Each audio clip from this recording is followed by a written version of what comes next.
Jordan trying to shake off Starks. Oh, what a move! LeBron James with no regard for human life. Final seconds. Bryant for the win. Iverson against Gill. The crowd on its feet. Allen for the win. Welcome to the Sneaker History Podcast. Hello, everybody. Welcome to another episode of the Sneaker History Podcast. We have a fantastic interview here with Dr. Dwayne Edwards. How are you doing today, sir? Man, I am blessed in this lovely Portland weather. I'm good. It's not cold. It's dark. It's not raining. It's a little gray. Yep. It's all good stuff. Mike, how you doing out in Houston? I mean, I wish I can tell you it was something different out here, but I think you guys in Portland have thrown some of that weather my way because I look outside, it is gray and not raining, but like misting outside and like 40 degrees. And like, this isn't natural. Wow. Yeah, but I'm good, man. I can't complain.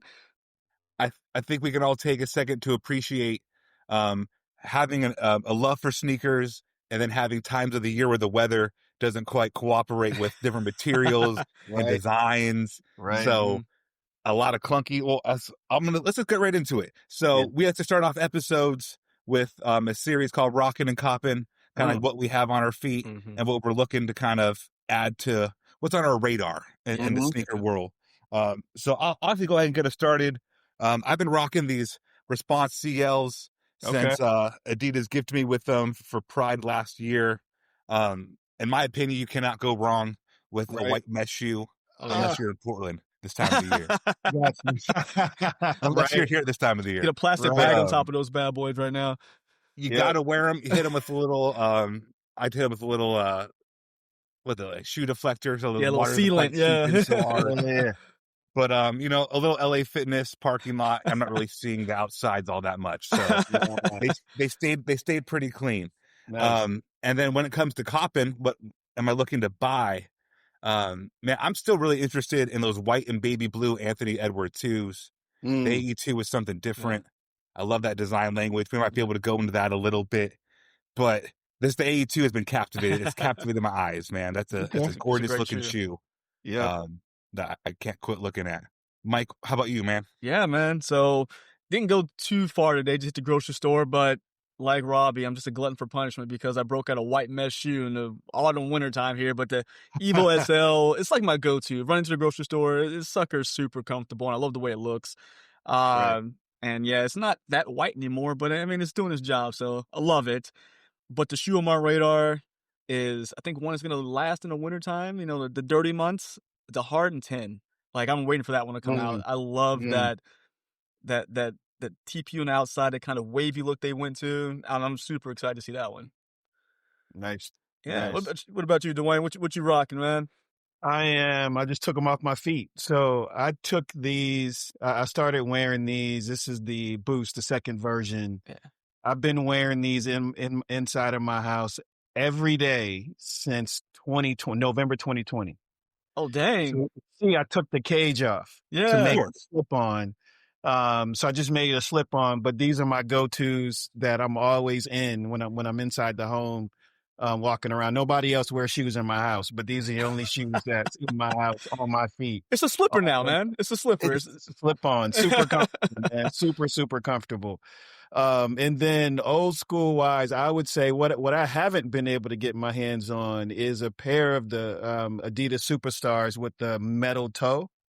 Oh, metal toe. They came out with a chrome toe. They came out with a gold toe, a copper toe. This was huge, maybe about five years ago. Haven't been able to get a hold of them yet. They will come across your desk someday. I hope so. In a 12, I hope so. Put it out there. Let everybody hear it. We need a 12 in the metal toe. Yes. Superstars. Come on. Yeah.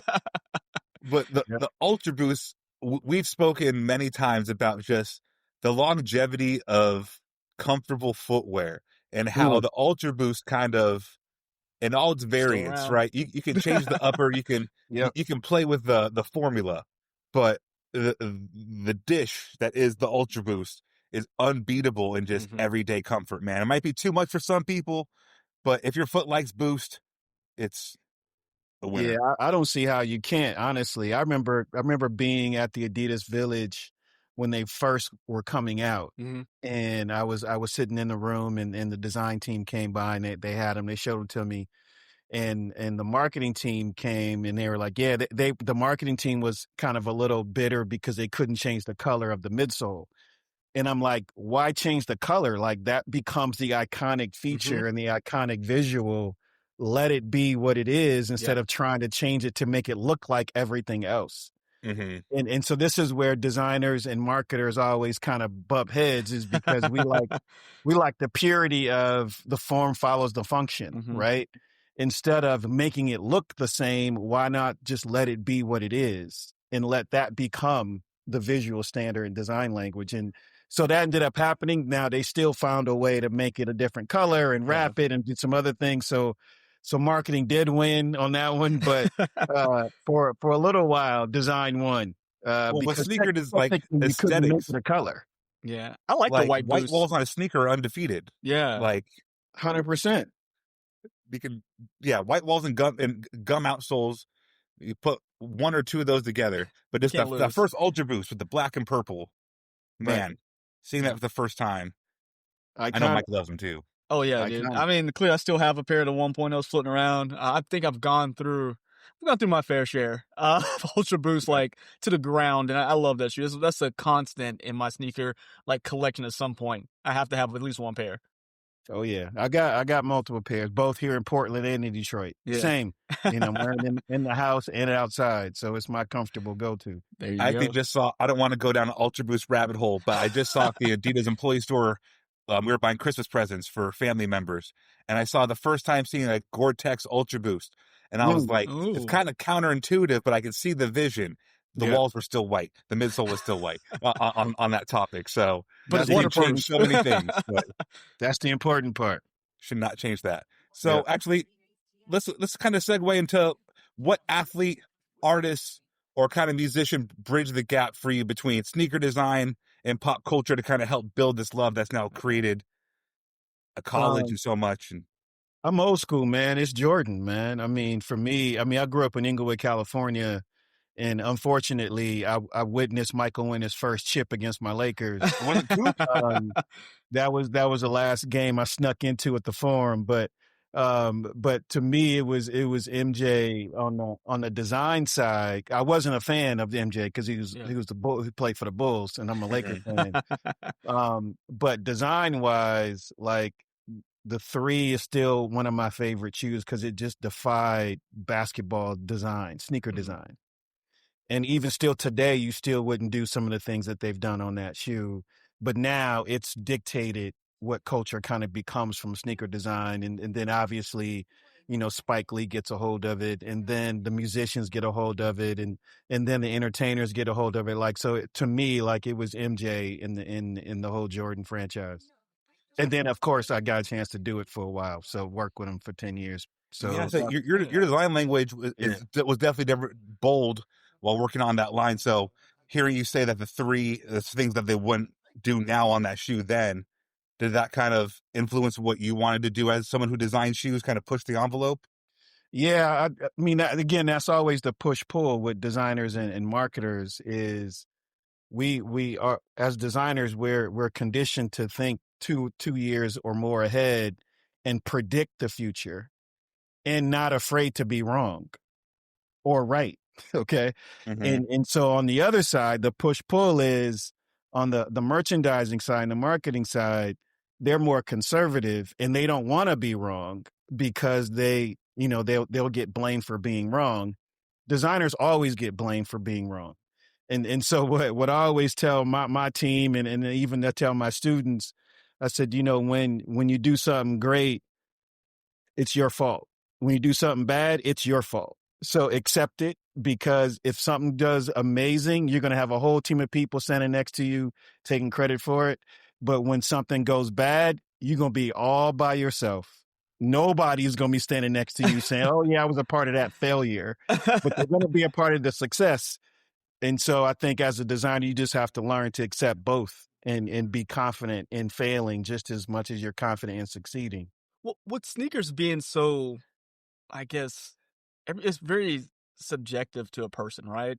Everyone likes, yeah, I can like one thing, you can like a different thing. What would be considered an actual failure if there's an actual audience for it? Is it as a designer? 'Cause I know marketing is looking at the dollars, but for a designer, everybody's looking at the dollars, man. I mean, designers don't necessarily. So that's a funny question, actually, because designers don't look at success as it made money. yeah, It's more of, did the other designers like it?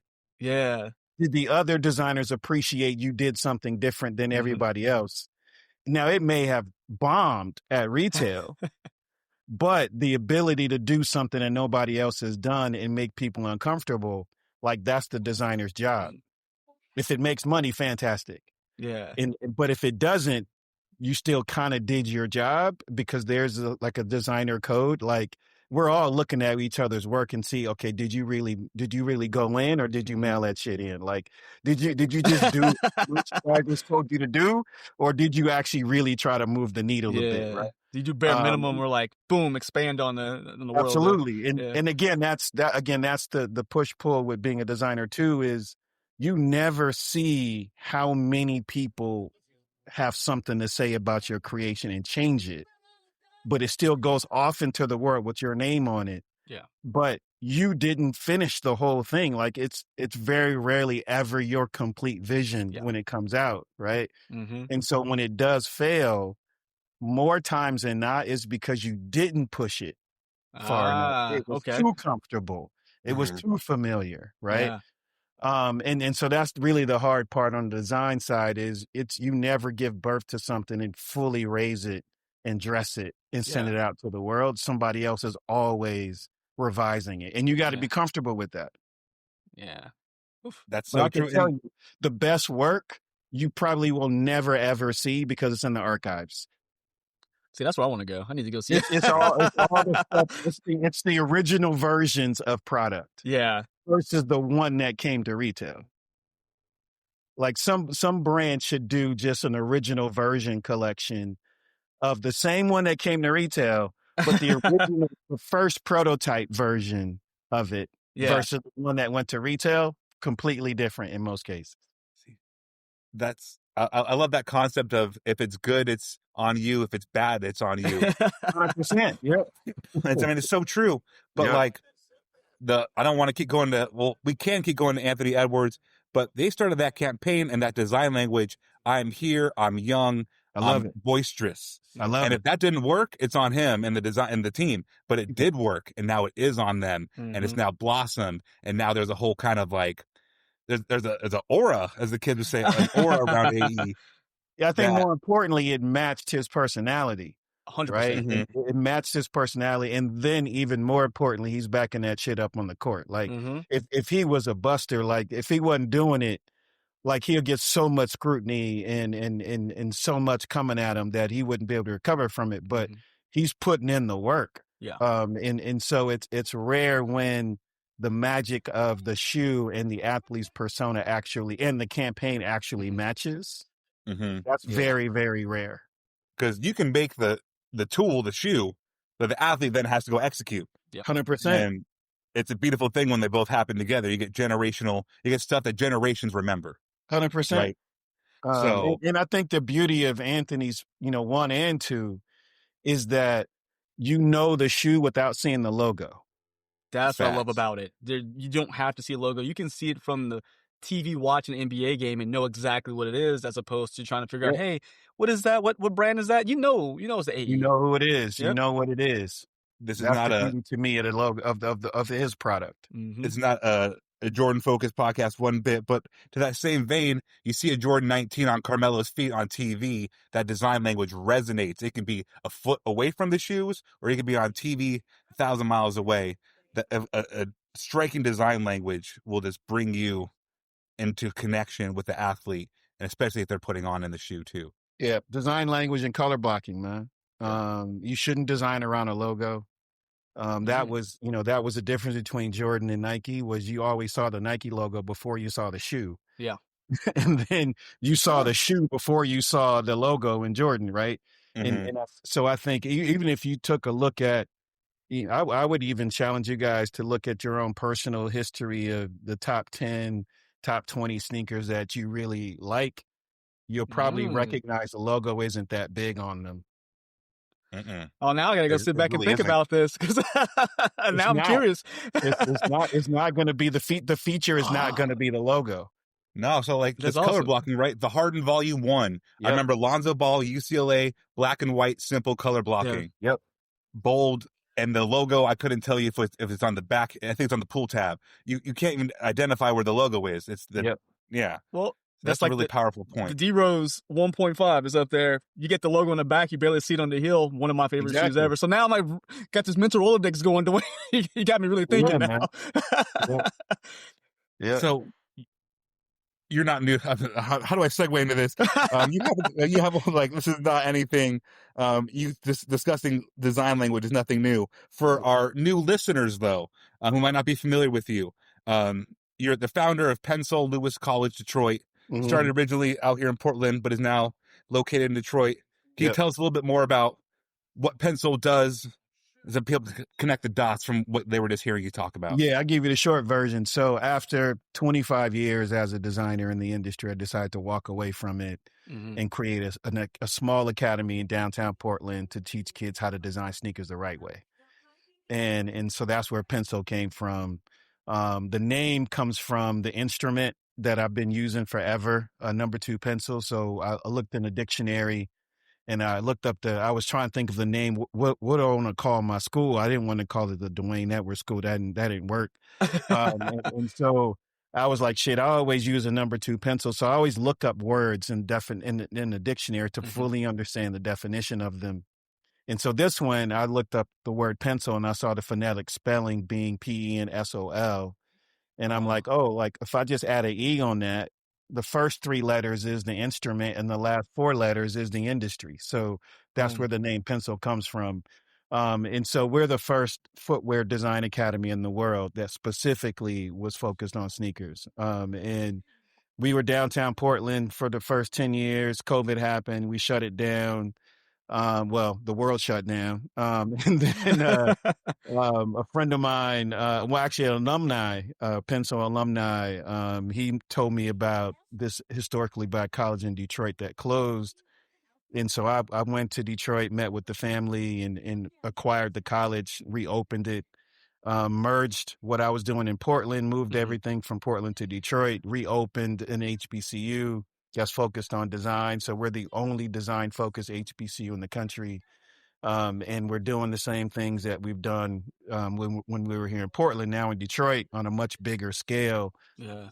But to date, we've supplied the sneaker industry with close to 1,000 footwear designers from all the top brands. And I think Adidas has close to 100 of our former students in the last 15 years. That's awesome. Do you have an extra sense of pride with it being a HBCU, just being able to, help push, man. That's 100%. It was like, one, I love Portland. Like this is home. I mean, Inglewood is my original home, but this is my retirement home. So I didn't want to leave Portland. But the opportunity, so first of all, no one has ever reopened a historically black college before. Reopening a college, that's a crazy sentence. Yes. Yeah, right. One, reopen a college, and 2, reopen a historically black college. And then there's only 102 of them in the country. Yeah. And being able to have the only one focused on design in one of the darkest cities in America, Detroit. And Detroit is the only city in America known or identified by the United Nations for the UNESCO City for Design. So there's 350 other cities around the world. Detroit is the only one that represents America for UNESCO City for Design. Oh, wow. And so all of that alignment, I couldn't have created that any better. And so that's why we left Portland and go to Detroit. But we might show back up in Portland. Well, maybe. I can physically see the move because I've been in Chinatown and I hang out down there a lot. The amount of space you probably went from a very small physical footprint you could have had to now having a whole campus. That's a no-brainer to go out there. Yeah. Yeah, we went from 15,000 square feet to 460,000 square feet on the water looking at another country. What a jump. Exactly. What a jump. Yeah. So I've had multiple friends actually attend Pensole when I was here in Portland. Yes. And the holidays got to us. We couldn't get to record this quite before Giving Tuesday, but in the spirit of giving back and Giving Tuesday, what's a piece of advice, not your favorite, but it's one that you like, that you would give to somebody looking to get into the sneaker creation process? Let's start with that. So, piece of advice for someone looking to get into the sneaker design or this creation process. Well, I think one of the first mysteries to uncover is that everybody is creative on some level. You just have to identify where does your creativity lie. Yeah. It may not lie in you sketching in something. It may be you have a eye for color. You may have an eye for materials. You may have an eye for advertising campaigns, marketing campaigns. So creativity is the first thing. Everyone has it. I think if you're in a position to align something you're passionate about from a sneaker perspective and blend that with creativity, you'll find it faster. Mm-hmm. So whatever it is, like let's just say if it is sneakers, but you'll find it faster. But I think one of the bigger misconceptions or things that people don't think about is there's a large contingent of folks that love sneakers, right? Yes. Yep. And they don't realize that they can actually get a job doing what they pay to do right now.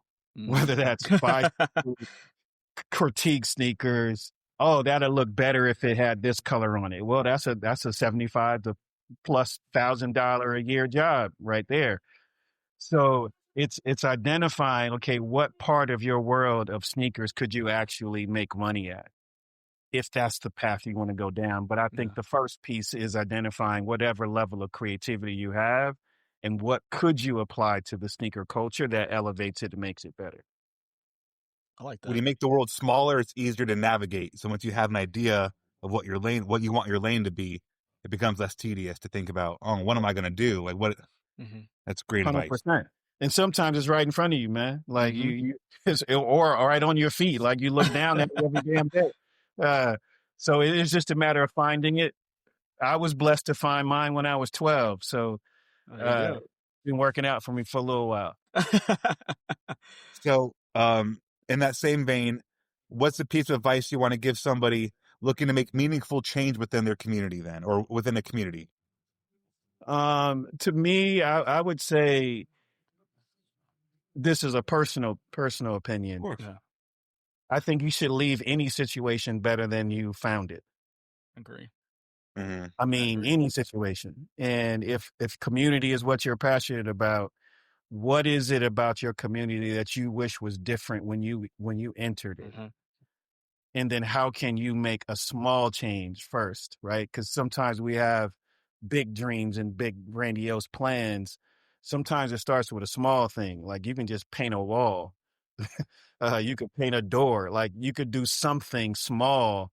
And when you get a taste of that success, then it could lead to something a whole lot larger. And then let that continue to fuel you to make sure, okay, I want to leave my footprint, pun intended, here. Right? Yeah. But I would say respectfully, like whatever it is that you want to make better, then when you received it, do that. It can be as small as picking up a piece of trash where you are that you did not put there. 100%. Yeah. So, or buying somebody a trash can. There you go. So they don't throw it on the ground. Right? yes. Guiding somebody in the right direction. That's a lot of what it is. Maybe once you get that feeling, you could then start once a month, doing something in the park. So identification seems to be the theme of that then. Finding something man. And capitalizing. Yeah, I think with the distractions of social media, we don't actually think much. And so I think just slowing your world down for a few minutes and just thinking about like, oh, what could I actually do something positive today? Yeah.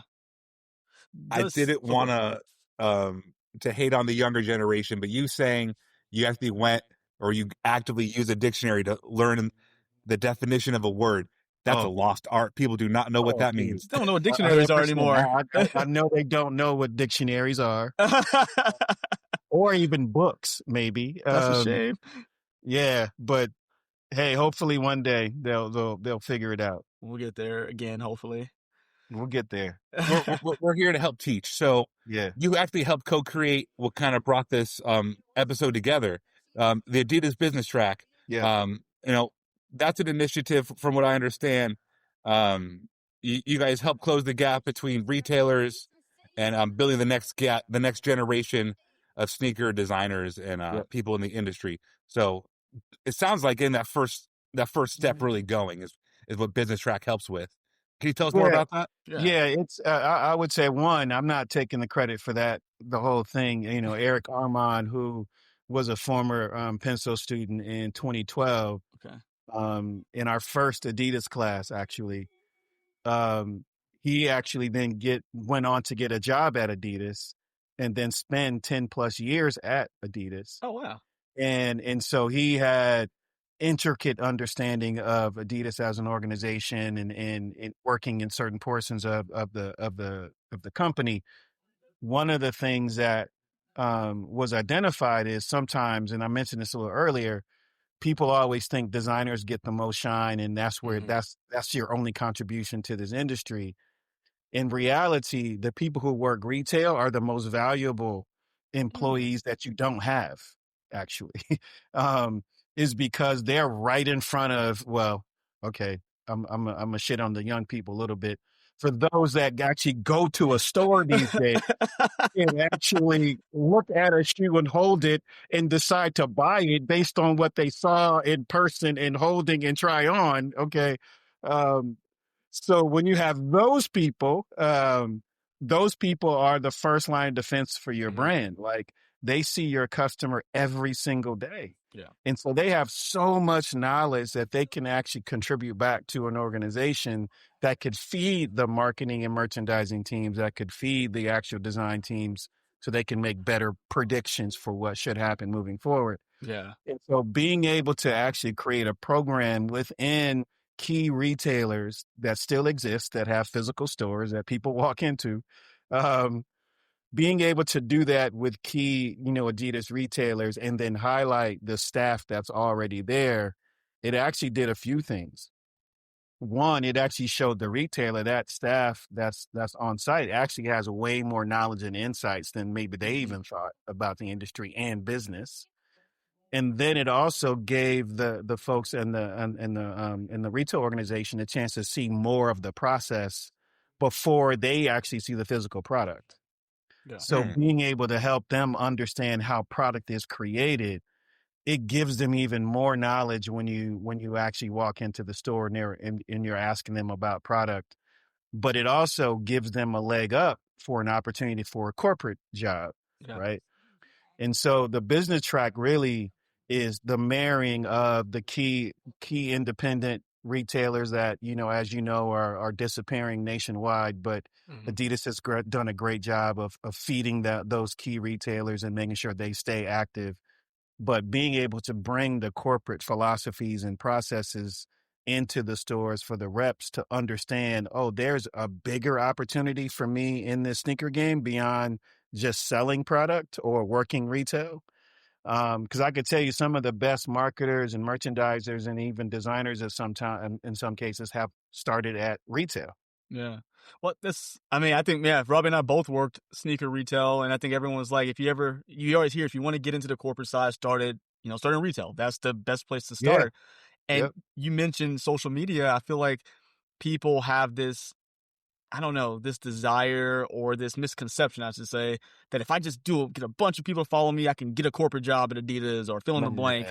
And I think people listening need to understand that. Get in the door where you actually handle shoes, be front facing with customers to make that path for yourself. It makes more sense. Yeah, man. I mean, okay, so I do understand some levels of what they're trying to do, because unfortunately brands have celebrated people who have, I think they call them influencers. people, I think corporate America may have created that term for these fake people out there who actually seem knowledgeable and have all these friends, and they really don't have any Fake friends, quote unquote. and nobody follows them, and no one pays attention to what they do.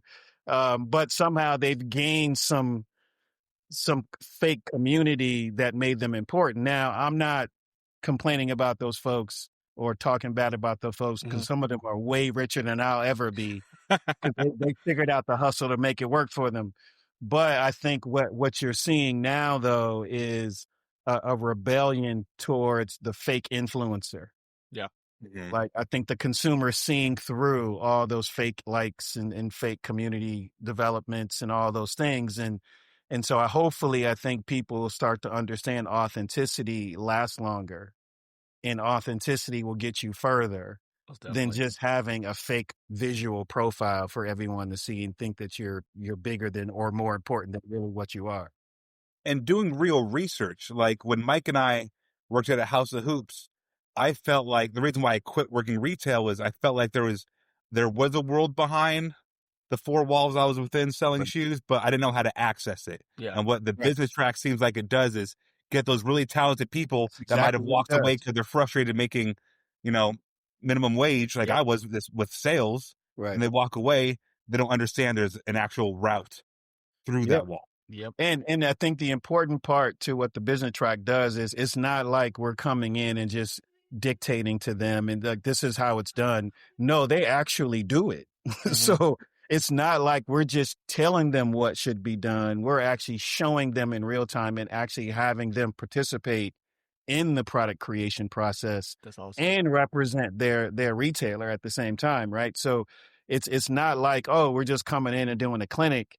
We putting them to work, man. Like, we put them to work, and we want to see, what skill sets do they have, and what does the world of sneakers should look like for someone at Puffer Reds, Yeah. right? What is that? What should that look like? What should the product look like? What kind of creativity is coming out of Michigan? What kind of creativity is coming out of SoFi? Like, what kind of creativity is coming out of these different places? Because those are the things that the brands pay attention to as well. And they shouldn't be cookie cutter. They should all be different. It shouldn't be a stock clinic you run. No, the beauty of it is we don't let it be cookie cutter, bro. Yeah. Like we challenge them to go a little bit deeper. That's awesome. Because I would honestly say the brands have gotten comfortable with, I would call some forms of sneaker creation, so to speak. They've gotten comfortable where I tell students all the time is, if you don't like something, don't buy it. Facts. Yeah. And the company will only do what you buy.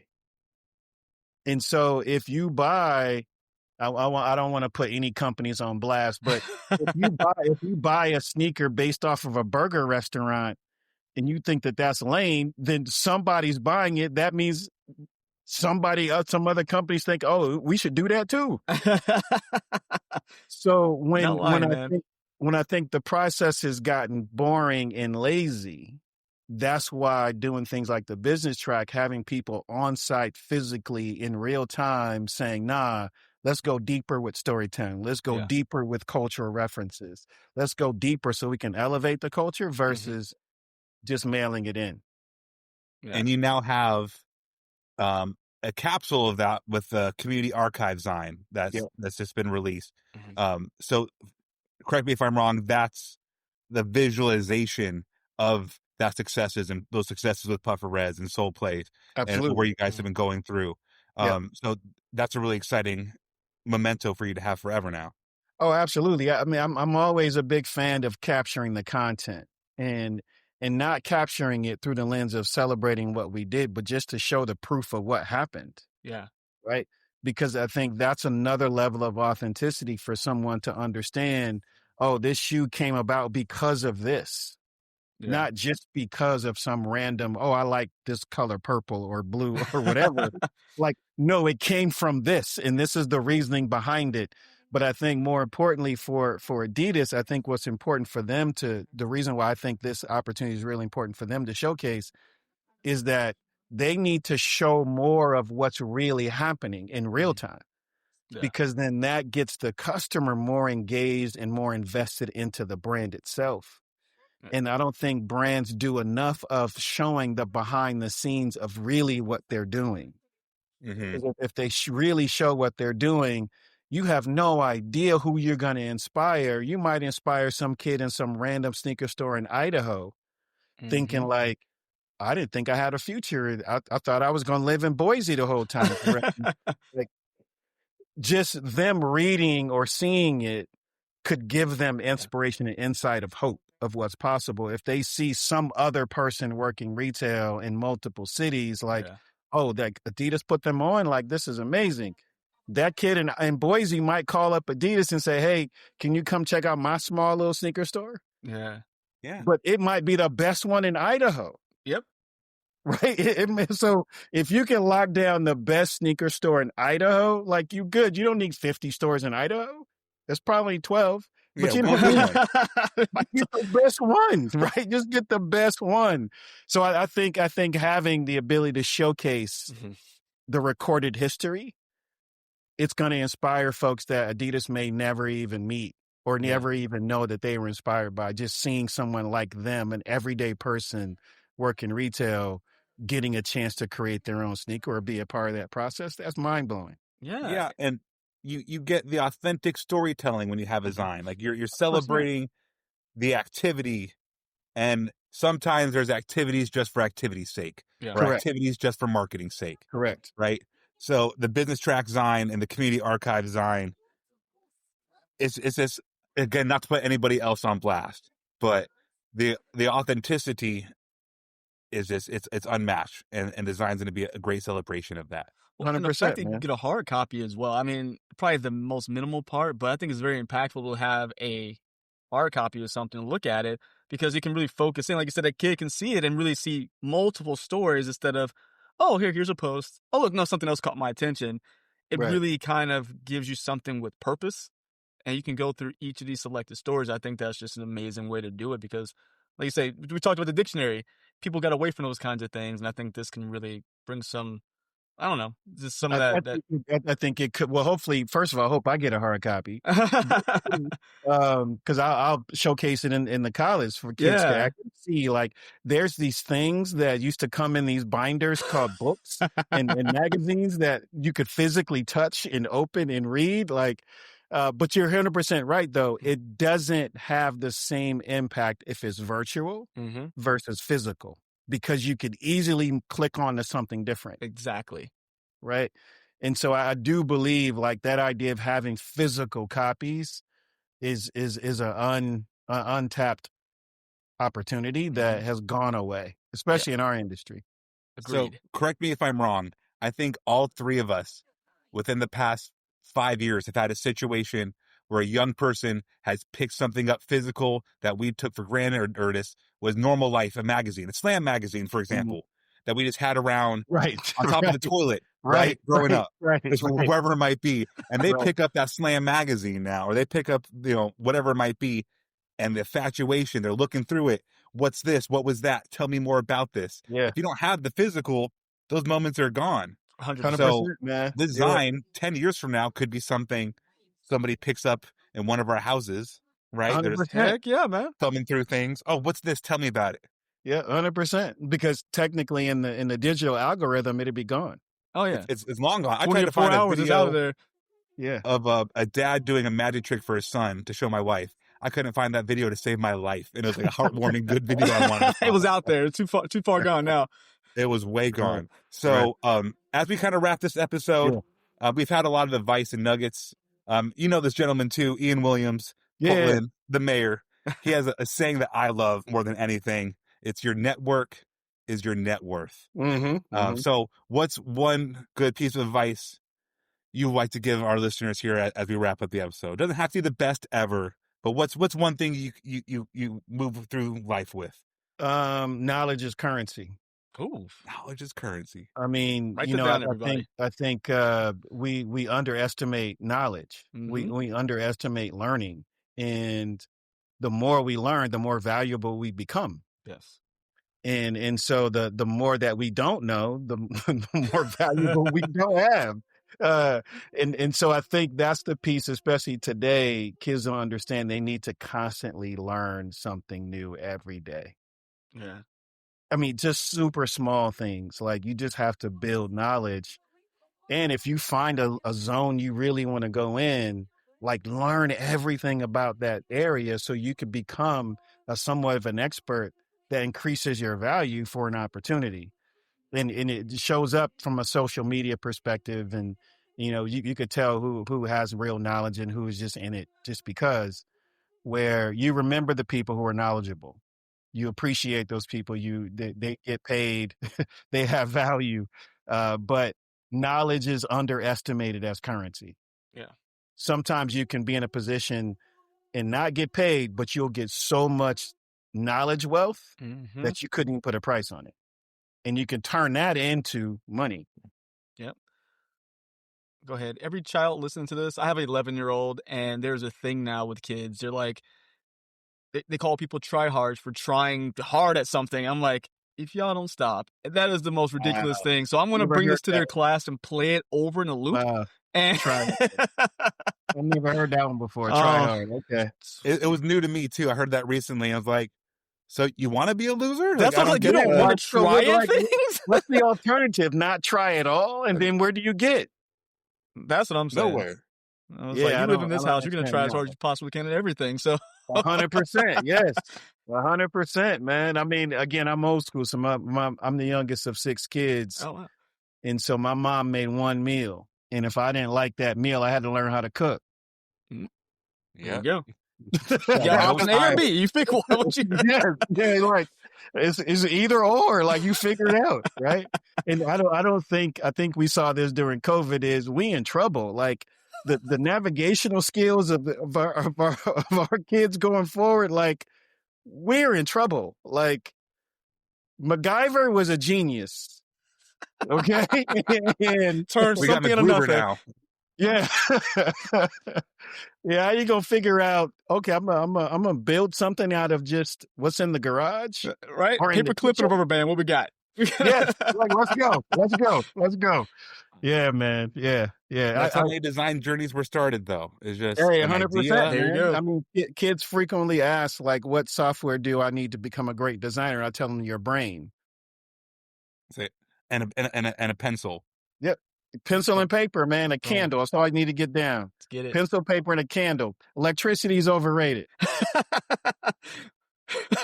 Oh, I love that. But I mean, it's true above anything. But listeners, if you feel like you just like shoes and you have skills and you don't know what they are, go to your Google, go learn some knowledge, go Google Pensole. Yeah. Learn about Detroit, maybe make a visit, maybe sign up.